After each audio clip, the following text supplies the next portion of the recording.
ఒక సినిమా తీసి జనాల్లో వదలడం అంటే సింపుల్గా నాకు గాలిపటాలు ఎగరేయడం ఇష్టం. గాలిపటం ఎగరేసినట్టే.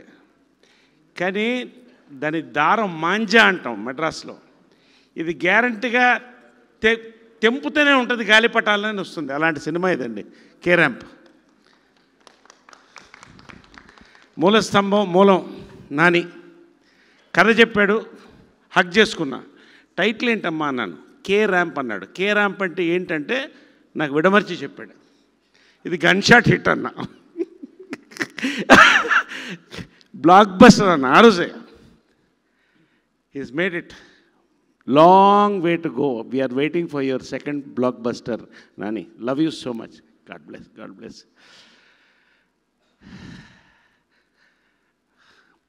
ఆక్సిజన్ అవసరం. ఆక్సిజన్. What a performance. నిజంగా అండి, థియేటర్లో నేను నవ్వుతున్నాను, ఏడుస్తున్నాను ఒక ఆడియన్స్గా చూశానండి. ఆ రోజు నేను యాక్టర్గా చూడలేదు, ఓ ప్రొడ్యూసర్గా చూడలేదు, ఒక ఇండస్ట్రీ మనిషి చూడలేదు. ద పర్ఫార్మెన్స్ ఈజ్ గివెన్ అండి. You are going pan India darling. Love you brother. First థియేటర్లో లేచి యూ హ్యావ్ అరైవ్డ్ అని చెప్పా. That's the first word I said. Congratulations, you have arrived. పేరు పేరు మా star cast, Ananya, Sita, everybody.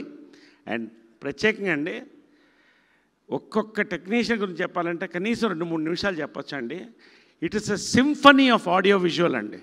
Symphony of audio visual.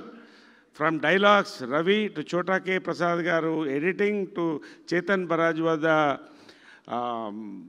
Music to our Satish Reddy moods convey చేశాడండి. ప్రతి it's a symphony of. సింపుల్గా అన్ని అనన్య చాలా అందంగా చెప్పించాడు, అంతకంటే చెప్పలేను. It's a symphony of thing అండి. ఇట్స్ ఎ సెలబ్రేషన్ మూడ్ అండి. నిజంగా పేరు పేరున ఒక్కొక్కడికి. అప్పాజీ గారు మొత్తానికి కే ర్యాంప్ పాడించారు. ప్రొడక్షన్ ఎక్కడున్నారు మీరు? మిమ్మల్ని చూస్తే భయపడతారు అక్కడ. అక్కడే అప్పాజీ గారు, శివ గారు. ఫైనల్గా మా ఆర్టిస్టులందరికండి, సాయి మా మిత్రుడు, 52 ఏళ్ళు, నాకు 54 ఏళ్ళు సినిమాలో కొంచెం. బట్ ఒకటే ఏరియాలో ఒకటే లాగులు వేసుకుని తిరిగాం. ఒకటే లాగులు కాదు, వేరే వేరే లాగులు వేసుకుని తిరిగాం. ఒకటే సైకిల్లో తిరిగాం. సో అక్కడి వారిగాం. ఎనీవే సంతోషం. పేరు పేరున అందరిని ఎవరన్నా మిస్ అయి ఉంటారండి. ఇక్కడ వచ్చిన అతిథులందరికీ పేరు పేరున అందరు డైరెక్టర్స్కి. ఫైనల్గా మా ప్రొడ్యూసర్ అండి, 54 ఏళ్ళ అనుభవంలో అండి కనీసం 300 మంది ప్రొడ్యూసర్